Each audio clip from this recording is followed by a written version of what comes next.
ಬದುಕಿನ ಎಲ್ಲಾ ನೋವುಗಳಿಂದ ಮುಕ್ತಿ ಪಡೆಯಲು ಮತ್ತು ಪರಮಾತ್ಮನ ನೇರ ಅನುಭವವನ್ನು ಪಡೆಯಲು ಶ್ರೀಕೃಷ್ಣನು ನೀಡಿದ ಅತ್ಯಂತ ಗುಪ್ತವಾದ ಜ್ಞಾನವೇ ಈ ರಾಜವಿದ್ಯೆ. ನಮಸ್ಕಾರ ಸ್ನೇಹಿತರೆ, ಗೀತಾಸಾರ ಚಾನೆಲ್ಗೆ ನಿಮಗೆಲ್ಲರಿಗೂ ಪ್ರೀತಿಯ ಸ್ವಾಗತ. ಇಲ್ಲಿ ನಾವು ಜೀವನದ ಸಾರವನ್ನು ಭಗವದ್ಗೀತೆಯ ಬೆಳಕಿನಲ್ಲಿ ಅರಿಯುವ ಪ್ರಯತ್ನ ಮಾಡುತ್ತೇವೆ. ಸ್ನೇಹಿತರೆ, ಇಂದು ನಾವು ಶ್ರೀಮದ್ ಭಗವದ್ಗೀತೆಯ 9ನೇ ಅಧ್ಯಾಯವಾದ ರಾಜವಿದ್ಯಾ ರಾಜಗುಹ್ಯ ಯೋಗ ಮತ್ತು 10ನೇ ಅಧ್ಯಾಯವಾದ ವಿಭೂತಿ ಯೋಗದ ಆಳವಾದ ಸತ್ಯಗಳನ್ನು ವಿಶ್ಲೇಷಿಸೋಣ. 9ನೇ ಅಧ್ಯಾಯದ ಆರಂಭದಲ್ಲಿ ಭಗವಂತನು ಹೇಳುತ್ತಾನೆ, ಹೇ ಅರ್ಜುನ, ನೀನು ಯಾವುದೇ ಅಸೂಯೆಯನ್ನು ಹೊಂದಿರದ ಕಾರಣ ನಾನು ನಿನಗೆ ಈ ಅತ್ಯಂತ ರಹಸ್ಯವಾದ ಮತ್ತು ಅನುಭವ ಪೂರ್ವಕವಾದ ಜ್ಞಾನವನ್ನು ತಿಳಿಸುತ್ತಿದ್ದೇನೆ. ಈ ಜ್ಞಾನವನ್ನು ಅರಿತ ತಕ್ಷಣ ನೀನು ಸಂಸಾರದ ಎಲ್ಲಾ ದುಃಖಗಳಿಂದ ಮುಕ್ತನಾಗುತ್ತೀಯ. ಇದು ಎಲ್ಲಾ ವಿದ್ಯೆಗಳ ರಾಜ, ಎಲ್ಲಾ ರಹಸ್ಯಗಳಿಗಿಂತಲೂ ಮಿಗಿಲಾದ ರಹಸ್ಯ ಮತ್ತು ಪರಮ ಪವಿತ್ರವಾದದ್ದು. ಇದು ಅವಿನಾಶಿ ಪರಮಾತ್ಮನ ನೇರ ದರ್ಶನ ಮಾಡಿಸುವ ಶ್ರೇಷ್ಠ ಜ್ಞಾನವಾಗಿದೆ. ಭಗವಂತನು ಎಚ್ಚರಿಸುತ್ತಾನೆ, ಯಾರಿಗೆ ಈ ಧರ್ಮದ ಮೇಲೆ ಶ್ರದ್ಧೆ ಇಲ್ಲವೋ ಅಂತಹವರು ನನ್ನನ್ನು ತಲುಪಲು ಸಾಧ್ಯವಿಲ್ಲ. ಅವರು ಮತ್ತೆ ಮತ್ತೆ ಈ ಜನ್ಮ ಮೃತ್ಯುವಿನ ಸಂಸಾರ ಚಕ್ರದಲ್ಲಿ ಸಿಲುಕಿ ಭೂಮಿಗೆ ಮರಳುತ್ತಲೇ ಇರುತ್ತಾರೆ. ಶ್ರೀಕೃಷ್ಣನು ತನ್ನ ವ್ಯಾಪಕತೆಯನ್ನು ವಿವರಿಸುತ್ತಾ ಹೇಳುತ್ತಾನೆ, ಈ ಸಂಪೂರ್ಣ ಜಗತ್ತು ನನ್ನಿಂದಲೇ ಗೋಚರಿಸುತ್ತದೆ. ನಾನು ಈ ಜಗತ್ತಿನ ಪ್ರತಿಯೊಂದು ಕಣದಲ್ಲೂ ಅದೃಶ್ಯ ಶಕ್ತಿಯ ರೂಪದಲ್ಲಿ ನೆಲೆಸಿದ್ದೇನೆ. ಎಲ್ಲಾ ಪ್ರಾಣಿಗಳು ನನ್ನಲ್ಲಿಯೇ ಇವೆ, ಆದರೆ ನಾನು ಮಾತ್ರ ಅವುಗಳಲ್ಲಿ ಲೀನನಾಗಿಲ್ಲ. ಇದು ನನ್ನ ಐಶ್ವರ್ಯಪೂರ್ಣ ಯೋಗಶಕ್ತಿ. ನಾನು ಎಲ್ಲಾ ಪ್ರಾಣಿಗಳನ್ನು ಪೋಷಿಸುವವನು, ಆದರೆ ನನ್ನ ಆತ್ಮವು ಅವುಗಳಲ್ಲಿ ಬದ್ಧವಾಗಿಲ್ಲ, ಏಕೆಂದರೆ ನಾನೇ ಈ ಸೃಷ್ಟಿಯ ಮೂಲ ಕಾರಣ. ಹೇಗೆ ಮಹಾನ್ ವಾಯುವು ಯಾವಾಗಲೂ ಆಕಾಶದಲ್ಲಿ ನೆಲೆಸಿರುತ್ತದೆಯೋ ಹಾಗೆಯೇ ಎಲ್ಲಾ ಪ್ರಾಣಿಗಳು ನನ್ನಲ್ಲಿ ನೆಲೆಸಿವೆ ಎಂದು ತಿಳಿ. ಕಲ್ಪದ ಅಂತ್ಯದಲ್ಲಿ ಎಲ್ಲಾ ಪ್ರಾಣಿಗಳು ನನ್ನ ಪ್ರಕೃತಿಯಲ್ಲಿ, ಅಂದರೆ ನನ್ನ ಶಕ್ತಿಯಲ್ಲಿ ಲೀನವಾಗುತ್ತವೆ. ಮತ್ತೆ ಹೊಸ ಕಲ್ಪದ ಆರಂಭದಲ್ಲಿ ನಾನು ಅವುಗಳನ್ನು ನನ್ನ ಇಚ್ಛಾಶಕ್ತಿಯಿಂದ ಸೃಷ್ಟಿಸುತ್ತೇನೆ. ಹೀಗೆ 84 ಲಕ್ಷ ಯೋನಿಗಳಲ್ಲಿ ಪ್ರಾಣಿಗಳು ತಮ್ಮ ಕರ್ಮ ಮತ್ತು ಇಚ್ಛೆಗೆ ಅನುಗುಣವಾಗಿ ಪದೇ ಪದೇ ಹುಟ್ಟುತ್ತಾ ಮತ್ತು ಸಾಯುತ್ತಾ ಇರುತ್ತವೆ. ಈ ಸೃಷ್ಟಿಯ ಚಕ್ರವು ಸಂಪೂರ್ಣವಾಗಿ ನನ್ನ ಪ್ರಕೃತಿಯ ಅಧೀನದಲ್ಲಿದೆ. ಆದರೆ ಹೇ ಅರ್ಜುನ, ಈ ಯಾವುದೇ ಕರ್ಮಗಳು ನನ್ನನ್ನು ಬಂಧಿಸುವುದಿಲ್ಲ, ಏಕೆಂದರೆ ನಾನು ಈ ಎಲ್ಲಾ ಕಾರ್ಯಗಳಲ್ಲಿ ಯಾವುದೇ ಫಲದ ಆಸೆಯಿಲ್ಲದೆ ಉದಾಸೀನ ಭಾವದಿಂದ ಅಥವಾ ಸಾಕ್ಷಿ ಭೂತನಾಗಿ ಇರುತ್ತೇನೆ. ನನ್ನ ಅಧ್ಯಕ್ಷತೆಯಲ್ಲಿಯೇ ನನ್ನ ಅಪರಾಶಕ್ತಿಯು ಈ ಚರಾಚರ ಜಗತ್ತನ್ನು ಸೃಷ್ಟಿಸುತ್ತದೆ ಮತ್ತು ನಾಶಪಡಿಸುತ್ತದೆ. ಇದೇ ಕಾರಣಕ್ಕಾಗಿ ಈ ಸಂಸಾರವು ನಿರಂತರವಾಗಿ ಬದಲಾಗುತ್ತಿರುತ್ತದೆ. ಮೂರ್ಖ ಮನುಷ್ಯರು ನನ್ನನ್ನು ಕೇವಲ ಒಬ್ಬ ಸಾಮಾನ್ಯ ಮನುಷ್ಯನೆಂದು ಭಾವಿಸುತ್ತಾರೆ. ಅವರು ನನ್ನ ಪರಮೇಶ್ವರ ಸ್ವರೂಪವನ್ನು ಅರ್ಥಮಾಡಿಕೊಳ್ಳಲು ಸೋಲುತ್ತಾರೆ. ಅಂತಹವರು ಎಂದಿಗೂ ಪೂರೈಸಲಾಗದ ಆಸೆಗಳಲ್ಲಿ, ನಿರರ್ಥಕ ಕರ್ಮಗಳಲ್ಲಿ ಮತ್ತು ಮಿಥ್ಯಾಜ್ಞಾನದಲ್ಲಿ ಸಿಲುಕಿ ಮೋಹಕ್ಕೆ ಒಳಗಾಗುತ್ತಾರೆ. ಅವರು ರಾಕ್ಷಸಿ ಮತ್ತು ಆಸುರಿ ಸ್ವಭಾವವನ್ನು ತಾಳುತ್ತಾರೆ. ಆದರೆ ಹೇ ಅರ್ಜುನ, ಮೋಹದಿಂದ ಮುಕ್ತರಾದ ಮಹಾಪುರುಷರು ದೈವಿ ಸ್ವಭಾವವನ್ನು ಹೊಂದಿ ನನ್ನ ಶರಣು ಬರುತ್ತಾರೆ. ಅವರು ನನ್ನನ್ನು ಸಕಲ ಜೀವರಾಶಿಗಳ ಉಗಮಸ್ಥಾನವೆಂದು ಅರಿತು ಅನನ್ಯ ಭಕ್ತಿಯಿಂದ ನನ್ನನ್ನು ಸ್ಮರಿಸುತ್ತಾರೆ. ಅಂತಹ ಭಕ್ತರು ದೃಢ ಸಂಕಲ್ಪದಿಂದ ನನ್ನ ನಾಮ ಮತ್ತು ಮಹಿಮೆಯನ್ನು ಗುಣಗಾನ ಮಾಡುತ್ತಾ ನನಗೆ ನಮಸ್ಕರಿಸುತ್ತಾ ಸದಾ ನನ್ನ ಪೂಜೆಯಲ್ಲಿ ಮಗ್ನರಾಗಿರುತ್ತಾರೆ. ಕೆಲವರು ಜ್ಞಾನದ ಮೂಲಕ, ಇನ್ನು ಕೆಲವರು ಯಜ್ಞಗಳ ಮೂಲಕ ನನ್ನನ್ನು ಪೂಜಿಸುತ್ತಾರೆ. ಹೇ ಅರ್ಜುನ, ವೈದಿಕ ಕರ್ಮಕಾಂಡವನ್ನು ಮಾಡುವವನು ನಾನೇ, ಯಜ್ಞವು ನಾನೇ, ಪಿತೃಗಳಿಗೆ ನೀಡುವ ತರ್ಪಣವು ನಾನೇ, ಔಷಧಿಯು ನಾನೇ, ಮಂತ್ರವು ನಾನೇ, ಅಗ್ನಿಯು ನಾನೇ ಮತ್ತು ಹವನದಲ್ಲಿ ನೀಡುವ ಆಹುತಿಯೂ ನಾನೇ ಆಗಿದ್ದೇನೆ. ಈ ಇಡೀ ಬ್ರಹ್ಮಾಂಡದ ತಂದೆ, ತಾಯಿ, ಪೋಷಕ ಮತ್ತು ಧಾರಕ ನಾನೇ. ಪವಿತ್ರವಾದ ಓಂಕಾರ ಶಬ್ದ ನಾನೇ. ಋಗ್ವೇದ, ಸಾಮವೇದ ಮತ್ತು ಯಜುರ್ವೇದಗಳು ಕೂಡ ನಾನೇ ಆಗಿದ್ದೇನೆ.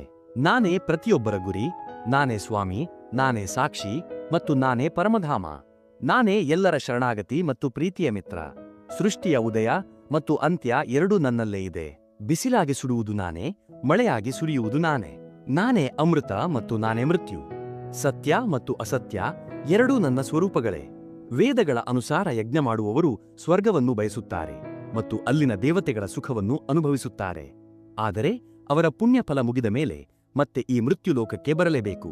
ಆದರೆ ಯಾರು ನನ್ನನ್ನೇ ಪರಮಗುರಿಯನ್ನಾಗಿ ನಂಬಿ ಅನನ್ಯ ಭಾವದಿಂದ ನನ್ನನ್ನು ಸ್ಮರಿಸುತ್ತಾರೋ ಅಂತಹ ಸದಾ ಭಕ್ತಿಯಲ್ಲಿ ಲೀನರಾಗಿರುವ ಭಕ್ತರ ಯೋಗಕ್ಷೇಮವನ್ನು, ಅಂದರೆ ಅವರ ಅಗತ್ಯಗಳನ್ನು ಪೂರೈಸುವ ಮತ್ತು ಅವರ ಸುರಕ್ಷತೆಯ ಜವಾಬ್ದಾರಿಯನ್ನು ನಾನೇ ಹೊರುತ್ತೇನೆ. ಬೇರೆ ದೇವತೆಗಳನ್ನು ಭಕ್ತಿಯಿಂದ ಪೂಜಿಸುವವರು ಸಹ ಅರಿವಿಲ್ಲದೆ ನನ್ನನ್ನೇ ಪೂಜಿಸುತ್ತಿರುತ್ತಾರೆ. ಆದರೆ ಅವರ ವಿಧಾನವು ತಪ್ಪುದಾರಿಯಲ್ಲಿರುತ್ತದೆ. ಎಲ್ಲಾ ಯಜ್ಞಗಳ ಭೋಕ್ತ ಮತ್ತು ಪ್ರಭು ನಾನೇ ಎಂದು ತಿಳಿಯದ ಕಾರಣ ಅವರು ಮತ್ತೆ ಜನ್ಮ ಪಡೆಯುತ್ತಾರೆ. ದೇವತೆಗಳನ್ನು ಪೂಜಿಸುವವರು ದೇವಲೋಕವನ್ನು, ಪಿತೃಗಳನ್ನು ಪೂಜಿಸುವವರು ಪಿತೃಲೋಕವನ್ನು ತಲುಪುತ್ತಾರೆ. ಆದರೆ ನನ್ನನ್ನು ಪೂಜಿಸುವವರು ನನ್ನನ್ನೇ ತಲುಪುತ್ತಾರೆ. ಭಕ್ತನು ನನಗೆ ಅತ್ಯಂತ ಪ್ರೀತಿಯಿಂದ ಒಂದು ಎಲೆ, ಒಂದು ಹೂವು, ಒಂದು ಹಣ್ಣು ಅಥವಾ ಸ್ವಲ್ಪ ನೀರನ್ನು ಸಮರ್ಪಿಸಿದರೂ ನಾನು ಅದನ್ನು ಸ್ವೀಕರಿಸುತ್ತೇನೆ. ಭಕ್ತಿಯೇ ಮುಖ್ಯ ಹೊರತು ವಸ್ತುಗಳಲ್ಲ.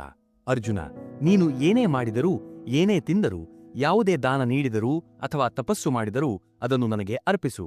ಹೀಗೆ ಮಾಡುವುದರಿಂದ ನೀನು ಕರ್ಮದ ಬಂಧನಗಳಿಂದ ಮುಕ್ತನಾಗುತ್ತೀಯಾ ಮತ್ತು ನನ್ನನ್ನು ಸೇರುತ್ತೀಯಾ. ನಾನು ಎಲ್ಲಾ ಪ್ರಾಣಿಗಳಲ್ಲಿ ಸಮಾನವಾಗಿ ಇರುತ್ತೇನೆ. ನನಗೆ ಯಾರೂ ಶತ್ರುಗಳಿಲ್ಲ, ಯಾರೂ ಮಿತ್ರರಿಲ್ಲ. ಆದರೆ ಯಾರು ನನ್ನನ್ನು ಭರಿಸುತ್ತಾರೋ ಅವರು ನನ್ನಲ್ಲಿ ಇರುತ್ತಾರೆ ಮತ್ತು ನಾನು ಅವರಲ್ಲಿ ಇರುತ್ತೇನೆ. ಒಬ್ಬ ಅತ್ಯಂತ ದುರಾಚಾರಿ ಮನುಷ್ಯನೂ ಸಹ ಮನಸ್ಸು ಬದಲಿಸಿ ನನ್ನನ್ನು ಅನನ್ಯ ಭಕ್ತಿಯಿಂದ ನೆನೆದರೆ ಅವನನ್ನು ಸಾಧು ಎಂದೇ ಕರೆಯಬೇಕು, ಏಕೆಂದರೆ ಅವನು ಸರಿಯಾದ ದಾರಿಯನ್ನು ಆರಿಸಿಕೊಂಡಿದ್ದಾನೆ. ಅಂತಹವನು ಬೇಗನೆ ಧರ್ಮಾತ್ಮನಾಗಿ ಶಾಂತಿಯನ್ನು ಪಡೆಯುತ್ತಾನೆ. ಹೇ ಅರ್ಜುನ, ನೀನು ಧೈರ್ಯವಾಗಿ ಜಗತ್ತಿಗೆ ಸಾರಿ ಹೇಳು, ನನ್ನ ಭಕ್ತನು ಎಂದಿಗೂ ನಾಶವಾಗುವುದಿಲ್ಲ. ಯಾರೇ ಆಗಲಿ ನನ್ನ ಶರಣು ಬಂದರೆ ಅವರು ಪರಮಗತಿಯನ್ನು ಪಡೆಯುತ್ತಾರೆ. ಆದ್ದರಿಂದ ಈ ಅಶಾಶ್ವತವಾದ ಮತ್ತು ದುಃಖಮಯವಾದ ಜೀವನದಲ್ಲಿ ಸದಾ ನನ್ನನ್ನು ಸ್ಮರಿಸು. ನಿನ್ನ ಮನಸ್ಸನ್ನು ನನ್ನಲ್ಲಿ ನೆಲೆಗೊಳಿಸು, ನನ್ನ ಭಕ್ತನಾಗೂ ನನಗೆ ನಮಸ್ಕರಿಸು. ಆಗ ನೀನು ಖಂಡಿತವಾಗಿಯೂ ನನ್ನನ್ನು ಪಡೆಯುತ್ತೀಯ. ಇಲ್ಲಿಗೆ 9ನೇ ಅಧ್ಯಾಯವು ಮುಕ್ತಾಯವಾಗುತ್ತದೆ. ಈಗ 10ನೇ ಅಧ್ಯಾಯವಾದ ವಿಭೂತಿ ಯೋಗದ ಬಗ್ಗೆ ತಿಳಿಯೋಣ. ಭಗವಂತನು ಹೇಳುತ್ತಾನೆ, ಹೇ ಮಹಾಬಾಹು ಅರ್ಜುನ, ನೀನು ನನಗೆ ಅತ್ಯಂತ ಪ್ರಿಯನಾದವನು. ಆದ್ದರಿಂದ ನಿನ್ನ ಹಿತಕ್ಕಾಗಿ ನಾನು ಮತ್ತೆ ನನ್ನ ಐಶ್ವರ್ಯದ ಬಗ್ಗೆ ಹೇಳುತ್ತೇನೆ. ನನ್ನ ಮಹಿಮೆಯನ್ನು ದೇವತೆಗಳಾಗಲಿ ಅಥವಾ ಮಹರ್ಷಿಗಳಾಗಲಿ ಪೂರ್ಣವಾಗಿ ಅರಿಯಲಾರರು, ಏಕೆಂದರೆ ಅವರೆಲ್ಲರಿಗೂ ನಾನೇ ಮೂಲ. ಯಾವ ಮನುಷ್ಯನು ನನ್ನನ್ನು ಅಜನ್ಮ, ಅನಾದಿ ಮತ್ತು ಸರ್ವಲೋಕ ಮಹೇಶ್ವರನೆಂದು ಅರಿಯುತ್ತಾನೋ ಅವನು ಎಲ್ಲಾ ಪಾಪಗಳಿಂದ ಮುಕ್ತನಾಗುತ್ತಾನೆ. ಮನುಷ್ಯರಲ್ಲಿ ಕಂಡುಬರುವ ಬುದ್ಧಿ, ಜ್ಞಾನ, ಕ್ಷಮೆ, ಸತ್ಯ, ಇಂದ್ರಿಯ ನಿಗ್ರಹ, ಸುಖ, ದುಃಖ, ಭಯ ಮತ್ತು ಅಭಯ ಮುಂತಾದ ಎಲ್ಲಾ ಭಾವಗಳು ನನ್ನಿಂದಲೇ ಉಂಟಾಗುತ್ತವೆ. ಸಪ್ತರ್ಷಿಗಳು ಮತ್ತು ಸನಕಾದಿ 4 ಮಹರ್ಷಿಗಳು ನನ್ನ ಮನಸ್ಸಿನಿಂದ ಹುಟ್ಟಿದವರು. ಈ ಜಗತ್ತಿನ ಸಕಲ ಜೀವರಾಶಿಗಳು ಅವರಿಂದಲೇ ಬಂದಿವೆ. ಈ ರಹಸ್ಯವನ್ನು ತಿಳಿದವನು ನನ್ನಲ್ಲಿ ಅಚಲವಾದ ಭಕ್ತಿಯನ್ನು ಹೊಂದುತ್ತಾನೆ. ನಾನೇ ಸರ್ವಸ್ವದ ಮೂಲ, ನನ್ನಿಂದಲೇ ಎಲ್ಲವೂ ಪ್ರವರ್ತಿಸುತ್ತದೆ ಎಂದು ತಿಳಿದ ಜ್ಞಾನಿಗಳು ನನ್ನನ್ನು ಭಜಿಸುತ್ತಾರೆ. ಅಂತಹವರ ಚಿತ್ತವು ನನ್ನಲ್ಲೇ ಇರುತ್ತದೆ. ಅವರು ತಮ್ಮ ಜೀವನವನ್ನು ನನಗೆ ಸಮರ್ಪಿಸಿರುತ್ತಾರೆ. ಅವರು ಪರಸ್ಪರ ನನ್ನ ಮಹಿಮೆಯನ್ನು ಹಂಚಿಕೊಳ್ಳುತ್ತಾ ಆನಂದವಾಗಿರುತ್ತಾರೆ. ಅಂತಹ ಭಕ್ತರಿಗೆ ನಾನು ಬುದ್ಧಿಯೋಗವನ್ನು ಕರುಣಿಸುತ್ತೇನೆ. ಅದರ ಮೂಲಕ ಅವರು ನನ್ನನ್ನು ತಲುಪುತ್ತಾರೆ. ಅವರ ಹೃದಯದಲ್ಲಿ ಜ್ಞಾನದ ದೀಪವನ್ನು ಬೆಳಗಿಸಿ ನಾನು ಅವರ ಅಜ್ಞಾನದ ಕತ್ತಲೆಯನ್ನು ದೂರ ಮಾಡುತ್ತೇನೆ. ಇದೆಲ್ಲವನ್ನು ಕೇಳಿದ ಅರ್ಜುನನು ಕೃಷ್ಣನನ್ನು ಸ್ತುತಿಸುತ್ತಾ ಹೇಳುತ್ತಾನೆ, ಹೇ ಕೃಷ್ಣ, ನೀನೇ ಪರಬ್ರಹ್ಮ, ಪರಮಧಾಮ ಮತ್ತು ಪರಮ ಪವಿತ್ರ. ನಿನ್ನನ್ನು ದೇವರ್ಷಿ ನಾರದರು, ಅಸಿತ, ದೇವಲ ಮತ್ತು ವ್ಯಾಸ ಮಹರ್ಷಿಗಳು ಸಹ ಹೀಗೆಯೇ ಬಣ್ಣಿಸಿದ್ದಾರೆ. ಈಗ ನೀನು ಹೇಳುತ್ತಿರುವುದು ಸಂಪೂರ್ಣ ಸತ್ಯವೆಂದು ನಾನು ಒಪ್ಪುತ್ತೇನೆ. ನಿನ್ನ ಸ್ವರೂಪವನ್ನು ದೇವತೆಗಳಾಗಲಿ ಅಥವಾ ದಾನವರಾಗಲಿ ತಿಳಿಯಲಾರರು. ನೀನೇ ನಿನ್ನನ್ನು ಅರಿಯಬಲ್ಲೆ. ಹೇ ಪುರುಷೋತ್ತಮ, ನಿನ್ನ ವಿಭೂತಿಗಳನ್ನು ಅಂದರೆ ನಿನ್ನ ದಿವ್ಯ ರೂಪಗಳನ್ನು ನನಗೆ ವಿಸ್ತಾರವಾಗಿ ವಿವರಿಸು. ನಾನು ನಿನ್ನನ್ನು ಹೇಗೆ ಚಿಂತಿಸಬೇಕು? ನಿನ್ನ ಅಮೃತದಂತಹ ಮಾತುಗಳನ್ನು ಕೇಳಲು ನನಗೆ ತೃಪ್ತಿಯೇ ಆಗುತ್ತಿಲ್ಲ. ಆಗ ಶ್ರೀಕೃಷ್ಣನು ತನ್ನ ಮುಖ್ಯವಾದ ವಿಭೂತಿಗಳನ್ನು ಹೇಳಲು ಪ್ರಾರಂಭಿಸುತ್ತಾನೆ. ಭಗವಂತನು ಹೇಳುತ್ತಾನೆ, ಅರ್ಜುನ, ನನ್ನ ವಿಸ್ತಾರಕ್ಕೆ ಮಿತಿಯೇ ಇಲ್ಲ. ನಾನು ಎಲ್ಲಾ ಪ್ರಾಣಿಗಳ ಹೃದಯದಲ್ಲಿರುವ ಆತ್ಮ. ಸೃಷ್ಟಿಯ ಆರಂಭ, ಮಧ್ಯ ಮತ್ತು ಅಂತ್ಯ ನಾನೇ. ಆದಿತ್ಯರಲ್ಲಿ ನಾನು ವಿಷ್ಣು, ಜ್ಯೋತಿಗಳಲ್ಲಿ ಪ್ರಕಾಶಮಾನವಾದ ಸೂರ್ಯ, ಮರುತ್ತುಗಳಲ್ಲಿ ಮರೀಚಿ ಮತ್ತು ನಕ್ಷತ್ರಗಳಲ್ಲಿ ಚಂದ್ರ ನಾನೇ. ವೇದಗಳಲ್ಲಿ ನಾನು ಸಾಮವೇದ, ದೇವತೆಗಳಲ್ಲಿ ಇಂದ್ರ, ಇಂದ್ರಿಯಗಳಲ್ಲಿ ಮನಸ್ಸು ಮತ್ತು ಜೀವಿಗಳಲ್ಲಿರುವ ಚೇತನ ನಾನು. ರುದ್ರರಲ್ಲಿ ನಾನು ಶಿವ, ಯಕ್ಷ ಮತ್ತು ರಾಕ್ಷಸರಲ್ಲಿ ಕುಬೇರ, ವಸುಗಳಲ್ಲಿ ಅಗ್ನಿ ಮತ್ತು ಶಿಖರಗಳಲ್ಲಿ ಮೇರು ಪರ್ವತ ನಾನೇ. ಪುರೋಹಿತರಲ್ಲಿ ನಾನು ಬೃಹಸ್ಪತಿ, ಸೇನಾಪತಿಗಳಲ್ಲಿ ಕಾರ್ತಿಕೇಯ ಮತ್ತು ಜಲಾಶಯಗಳಲ್ಲಿ ಸಮುದ್ರ ನಾನು. ಮಹರ್ಷಿಗಳಲ್ಲಿ ಭೃಗು, ವಾಣಿಯಲ್ಲಿ ಓಂಕಾರ, ಯಜ್ಞಗಳಲ್ಲಿ ಜಪಯಜ್ಞ ಮತ್ತು ಸ್ಥಿರವಾಗಿರುವ ವಸ್ತುಗಳಲ್ಲಿ ಹಿಮಾಲಯ ಪರ್ವತ ನಾನೇ. ವೃಕ್ಷಗಳಲ್ಲಿ ಅಶ್ವತ್ಥ ಅಂದರೆ ಅರಳಿಮರ, ದೇವರ್ಷಿಗಳಲ್ಲಿ ನಾರದ, ಗಂಧರ್ವರಲ್ಲಿ ಚಿತ್ರರಥ ಮತ್ತು ಸಿದ್ಧರಲ್ಲಿ ಕಪಿಲ ಮುನಿ ನಾನೇ. ಅಶ್ವಗಳಲ್ಲಿ ಉಚ್ಚೈಶ್ರವಸ, ಆನೆಗಳಲ್ಲಿ ಐರಾವತ ಮತ್ತು ಮನುಷ್ಯರಲ್ಲಿ ರಾಜ ನಾನೇ. ಆಯುಧಗಳಲ್ಲಿ ವಜ್ರಾಯುಧ, ಹಸುಗಳಲ್ಲಿ ಕಾಮಧೇನು, ಸಂತಾನೋತ್ಪತ್ತಿಗೆ ಕಾರಣವಾದ ಮನ್ಮಥ ಮತ್ತು ಸರ್ಪಗಳಲ್ಲಿ ವಾಸುಕಿ ನಾನು. ನಾಗಗಳಲ್ಲಿ ಶೇಷನಾಗ, ಜಲಚರಗಳಲ್ಲಿ ವರುಣದೇವ, ಪಿತೃಗಳಲ್ಲಿ ಅರಿಯಮ ಮತ್ತು ನಿಯಮಪಾಲಕರಲ್ಲಿ ಯಮರಾಜ ನಾನೇ. ಅಸುರರಲ್ಲಿ ಪ್ರಹ್ಲಾದ, ಎಣಿಕೆಯಲ್ಲಿ ಸಮಯ, ಪ್ರಾಣಿಗಳಲ್ಲಿ ಸಿಂಹ ಮತ್ತು ಪಕ್ಷಿಗಳಲ್ಲಿ ಗರುಡ ನಾನು. ಪವಿತ್ರ ಮಾಡುವವುಗಳಲ್ಲಿ ವಾಯು, ಶಸ್ತ್ರಧಾರಿಗಳಲ್ಲಿ ಶ್ರೀರಾಮ, ಮೀನುಗಳಲ್ಲಿ ಮೊಸಳೆ ಮತ್ತು ನದಿಗಳಲ್ಲಿ ಗಂಗೆ ನಾನೇ. ವಿದ್ಯೆಗಳಲ್ಲಿ ನಾನು ಬ್ರಹ್ಮವಿದ್ಯೆ, ತರ್ಕಗಳಲ್ಲಿ ನಿರ್ಣಯ ನಾನೇ. ಅಕ್ಷರಗಳಲ್ಲಿ ಅಕಾರ, ಸಮಾಸಗಳಲ್ಲಿ ದ್ವಂದ್ವ ಸಮಾಸ ಮತ್ತು ಅಕ್ಷಯ ಕಾಲ ನಾನೇ. ಎಲ್ಲವನ್ನೂ ಹರಣ ಮಾಡುವ ಮೃತ್ಯು ನಾನೇ ಮತ್ತು ಭವಿಷ್ಯದಲ್ಲಿ ಹುಟ್ಟುವವರ ಉಗಮವೂ ನಾನೇ. ಸ್ತ್ರೀಯರಲ್ಲಿ ಕೀರ್ತಿ, ಶ್ರೀ, ವಾಣಿ, ಸ್ಮೃತಿ, ಮೇಧ, ಧೃತಿ ಮತ್ತು ಕ್ಷಮೆ ನಾನೇ. ಛಂದಸ್ಸುಗಳಲ್ಲಿ ಗಾಯತ್ರಿ ಮಂತ್ರ ನಾನೇ. ಮಾಸಗಳಲ್ಲಿ ಮಾರ್ಗಶೀರ್ಷ ಮತ್ತು ಋತುಗಳಲ್ಲಿ ವಸಂತ ಋತು ನಾನೇ. ಜೂಜುಕೋರರ ಮೋಸವೂ ನಾನೇ. ತೇಜಸ್ವಿಗಳ ತೇಜಸ್ಸು ನಾನೇ, ವಿಜಯಿಗಳ ವಿಜಯ ನಾನೇ ಮತ್ತು ಸತ್ಯವಂತರ ಸತ್ಯವೂ ನಾನೇ ಆಗಿದ್ದೇನೆ. ವೃಷ್ಣಿವಂಶದಲ್ಲಿ ವಾಸುದೇವ ಅಂದರೆ ನಾನೇ, ಪಾಂಡವರಲ್ಲಿ ಅರ್ಜುನ ನಾನೇ, ಮುನಿಗಳಲ್ಲಿ ವೇದವ್ಯಾಸ ಮತ್ತು ಕವಿಗಳಲ್ಲಿ ಶುಕ್ರಾಚಾರ್ಯ ನಾನೇ. ದಂಡಿಸುವವರ ದಂಡ ನಾನೇ, ಜಯಿಸುವವರ ನೀತಿ ನಾನೇ, ರಹಸ್ಯಗಳ ಮೌನ ನಾನೇ ಮತ್ತು ಜ್ಞಾನಿಗಳ ಜ್ಞಾನವೂ ನಾನೇ. ಹೇ ಅರ್ಜುನ, ಈ ಜಗತ್ತಿನಲ್ಲಿ ಯಾವುದೂ ನನ್ನಿಲ್ಲದೆ ಇರಲು ಸಾಧ್ಯವಿಲ್ಲ. ನನ್ನ ದಿವ್ಯ ವಿಭೂತಿಗಳಿಗೆ ಕೊನೆಯೇ ಇಲ್ಲ. ನಾನು ನಿನಗೆ ಸಂಕ್ಷಿಪ್ತವಾಗಿ ಮಾತ್ರ ಹೇಳಿದ್ದೇನೆ.